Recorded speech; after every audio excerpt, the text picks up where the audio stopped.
কুমিল্লার এক আশ্রয়কেন্দ্রে নেই খাবার। শিশু, বৃদ্ধ সহ বিপাকে ৫০০ মানুষ।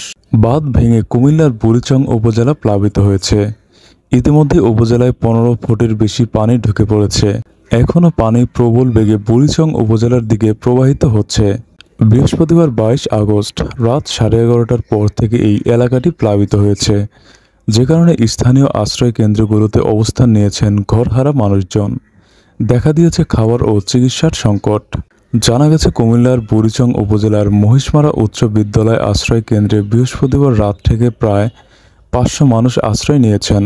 আশ্রয় নেওয়ার পর থেকে সেখানে কেউই খাবার ও চিকিৎসা সেবা নিয়ে যায়নি, যে কারণে ২০ জনের বেশি শিশু ও ১০ জনের বেশি বৃদ্ধকে বিপাকে পড়েছেন আশ্রয়কারীরা।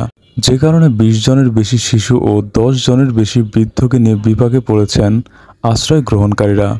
স্কুলের প্রধান শিক্ষক রশিদ আহমেদ বলেন, আমরা আমাদের স্বেচ্ছাসেবীদের জানিয়েছি, কিন্তু তারা নিজেরাই নিজেদের পরিবার নিয়ে ব্যস্ত, তারাও বিপদে আছে।